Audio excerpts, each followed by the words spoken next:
नमस्कार दोस्तों, स्वागत है आपका एक बार फिर से हमारे इस चैनल सनातन सत्यलोक पर। दर्शकों, आज का जो हमारा प्रसंग है, आज की जो कहानी है, ये कहानी बड़ी प्रेरणादायक है, बड़ी मोटिवेशनल है।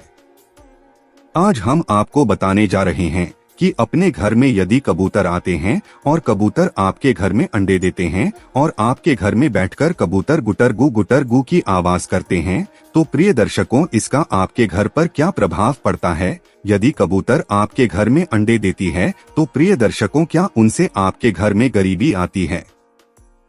क्या उनसे आपके घर का नसीब खुल जाता है? क्या आपका भाग्य उदय होता है? यदि आपके घर में कबूतर बैठते हैं और वह दिन भर गुटर गु की आवाज करते हैं, तो उनसे आपके घर में गरीबी आती है या फिर आपका भाग्य उदय होता है? इस कहानी में आप जानेंगे। प्रिय दर्शकों, वीडियो को हमेशा पूरा देखा करें ताकि आपको संपूर्ण जानकारी हासिल हो। जो लोग आधा अधूरा वीडियो देखकर बीच में छोड़ देते हैं, उन लोगों को सिर्फ आधी अधूरी जानकारी मालूम पड़ती है। और प्रिय, जो अधूरी जानकारी होती है वो काफी खतरनाक साबित होती है, इसलिए वीडियो को हमेशा पूरा देखा करें। कहानी शुरू करने से पहले जो लोग हमसे नए जुड़े हैं, वह हमारे चैनल को सब्सक्राइब करें, बेल आइकॉन करें, अच्छे कमेंट किया करें ताकि हर आने वाले वीडियो का नोटिफिकेशन सबसे पहले आपको मिले और प्रिय दर्शकों, आप उसका फायदा उठा सकें। शुरू करते हैं प्रिय दर्शकों आज की प्यारी सी कहानी, ये प्यारा सा वीडियो। प्राचीन काल की बात है दर्शकों। एक नगर में एक मोहन नाम का व्यक्ति रहता था। उस मोहन नाम के व्यक्ति के एक पुत्र था जो बिल्कुल नवजात था, छोटा था। अब उस मोहन नाम के व्यक्ति के घर में एक कबूतर का जोड़ा भी रहता था। प्रिय दर्शकों, मोहन की पत्नी परिंदों से बड़ी नफरत किया करती थी और मोहन सभी परिंदों से बड़ा प्रेम किया करता था। प्रिय दर्शकों, मोहन रोज प्रातःकाल कबूतरों को दाना डालता, परिंदों को दाने डालता, पानी डालता, लेकिन उसकी पत्नी परिंदों से बड़ी नफरत किया करती थी। वो अपने पति से अक्सर इसी बात को लेकर के झगड़ती रहती थी कि तुम इन फालतू के परिंदों को क्यों दाना पानी डालते हो, ये मुझे बिल्कुल पसंद नहीं है, आप ऐसा करना छोड़ दो। तो प्रिय दर्शकों, मोहन अपनी पत्नी को समझाता है और कहता है कि प्रिय, यह सभी भगवान की देन है। ऊपर वाले ने जीतने भी परिंदे बनाए हैं। यह सभी परिंदे हर इंसान को दुआ देते हैं। यह कभी भी बद्दुआ नहीं देते हैं।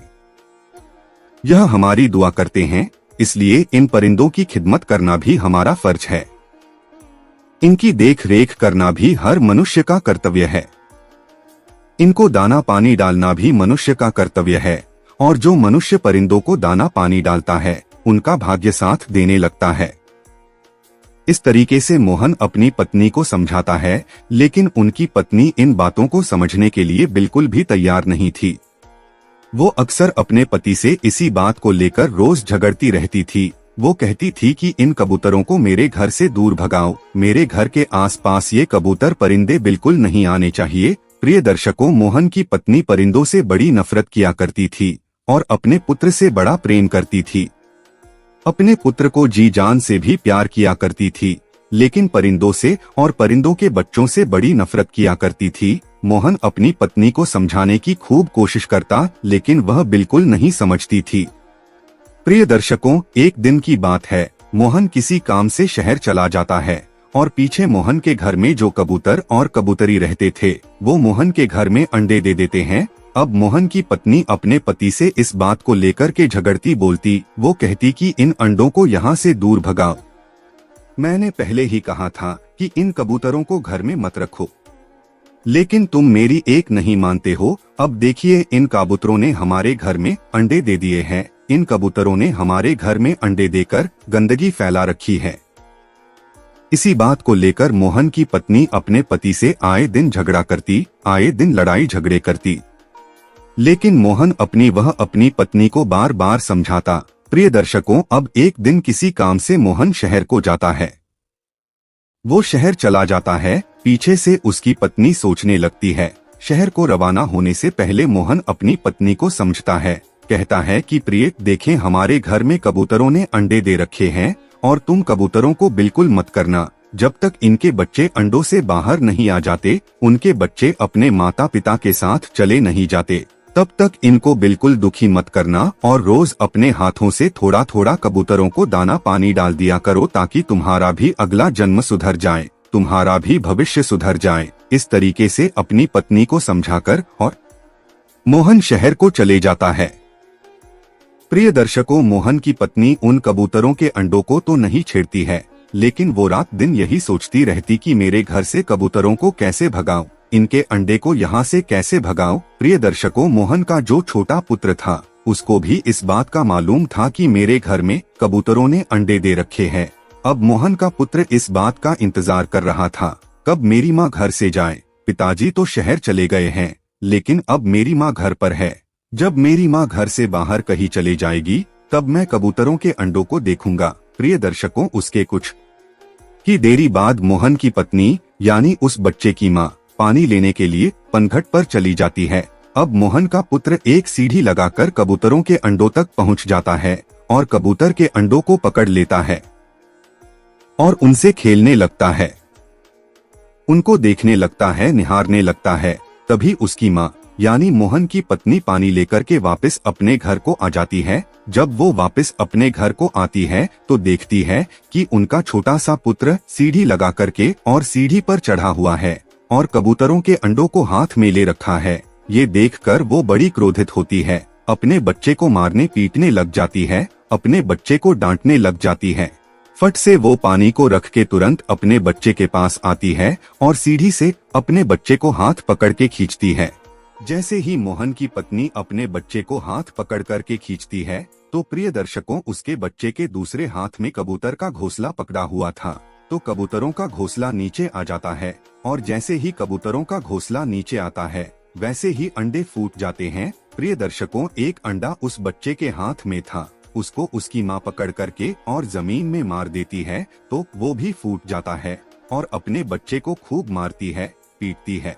प्रिय दर्शकों, कबूतर का घोंसला नीचे आने के बाद पूरे अंडे फूट जाते हैं। जब कबूतर और कबूतरी आते हैं, अपने अंडों को फूटा हुआ देख है तो बड़ी दुखी होते हैं, बड़े चिंतित हो जाते हैं, अपनी आंखों से आंसू की धार बहा देते हैं, रोने लगते हैं। लेकिन अब वो तो परिंदे हैं, करे तो क्या करें। तभी उसी वक्त मोहन भी शहर से वापस आ जाता है। तब मोहन आकर के देखता है कि उनका छोटा नवजात बच्चा जोर जोर रो रहा है। ये देखकर मोहन अपने बच्चे के पास जाता है और उससे पूछता है कि पुत्र, ऐसी क्या बात है, तुम क्यों रो रहे हो। तुरंत अपनी पत्नी के पास जाता है, अपनी पत्नी से पूछता है कि बच्चा क्यों रो रहा है।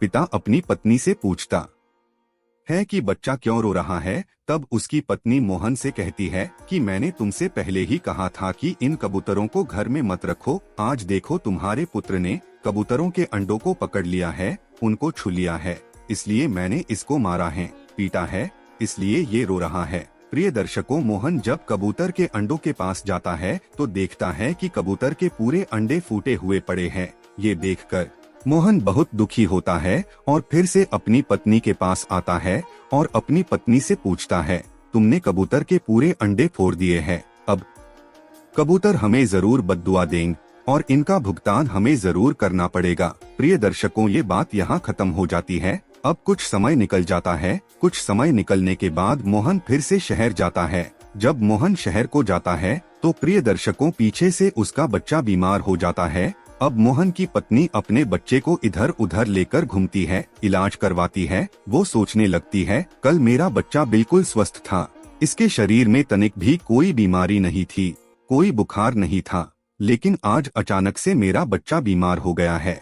मोहन की पत्नी अपने बच्चे का बड़े बड़े राज वैद्यों से इलाज कराती है, लेकिन उसको तनिक भी फर्क नहीं पड़ता है, तनिक भी सुधार नहीं आता है। वो धीरे धीरे गंभीर पे गंभीर रूप से घायल होता जाता है। मोहन की पत्नी बड़ी दुखी होती है, रोती है, चिल्लाती है, कहती है कि मेरा एक ही पुत्र है और यदि इसको कुछ हो गया तो हम क्या करेंगे। प्रिय दर्शकों, मोहन के पुत्र की हालत इतनी खराब हो जाती है कि उसके बचने की कोई आशंका नहीं रहती है। तब मोहन की पत्नी भगवान के मंदिर जाती है और भगवान से दुआ करती है, कहती है कि प्रभु, मेरा एक पुत्र है, इसको बचा लीजिए। तभी मोहन भी शहर से वापस आ जाता है और मोहन आकर के अपने बच्चे को देखता है। तब वो अपनी पत्नी से मिलता है, अपनी पत्नी से कहता है कि मैंने तुमसे पहले कहा था कि कभी भी किसी परिंदे की बद्दुआ मत लो, कभी भी किसी जीव जंतु की बद्दुआ मत लो। ये उसी का परिणाम है जो हमको भुगतना पड़ रहा है। तुमने कबूतर के पूरे अंडों को तोड़ा है, ये इसी का परिणाम है। वो भी तो उनके छोटे छोटे बच्चे थे, उनको तुमने जीते जी संसार में आने से पहले ही मार दिया है। इसीलिए ये संकट हम पर आया है। प्रिय दर्शकों, मोहन की पत्नी भगवान से रात दिन दुआ करती, उनसे अपने बच्चे की ठीक होने की भीख मांगती, लेकिन भगवान तक उनकी आवाज पहुंच ही नहीं रही थी, क्योंकि उन्होंने उनके जीवन में इतने सारे पाप किए थे।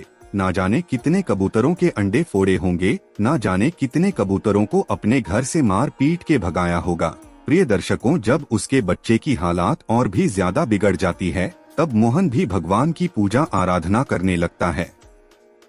जब मोहन के बच्चे की तबीयत ज्यादा खराब हो जाती है, तो मोहन भी भगवान के मंदिर में जाकर के पूजा अर्चना करने लगता है। तो प्रिय दर्शकों, जब मोहन भी भगवान की पूजा अर्चना करता है, तब मोहन की पुकार भगवान के दरबार तक पहुंचती है और प्रिय दर्शकों, धीरे धीरे उसका बच्चा स्वस्थ होने लगता है। मोहन अपनी पत्नी को समझाता है, कहता है, कभी भी किसी की बद्दुआ मत लो। यदि तुम कभी भी किसी जीव जंतु की बद्दुआ लोगे, तो उसका भुगतान आपको जरूर करना पड़ेगा।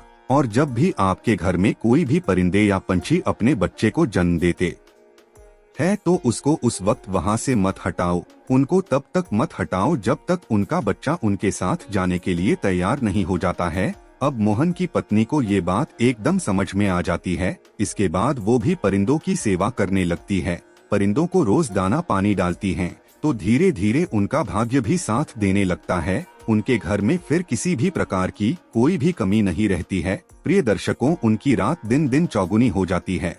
आपके घर में भी कबूतर या कोई भी परिंदे अंडे देते हैं, तो उनको बिल्कुल न हटाए। उनको तब तक न हटाए जब तक उनके बच्चे उनके साथ जाने के लिए तैयार नहीं हो जाएं। हाँ, एक बात है, यदि आपके घर में कबूतर रोज गुटर गु करते हैं, तो प्रिय दर्शकों, ये अशुभ संकेत देते हैं। इनको अपने घर में या तो शुरू से बैठाना नहीं। यदि आप बैठाते हैं, तो प्रिय दर्शकों, फिर इनकी सेवा पूजा करें, इनको दाना पानी हमेशा डालते रहे, तो प्रिय दर्शकों, आपके साथ कोई भी प्रकार का अशुभ नहीं होगा। ये थी दर्शकों आज की छोटी सी कहानी। हम उम्मीद करते हैं कि इस कहानी से आप ढेर सारी प्रेरणा लेंगे। नमस्कार, धन्यवाद।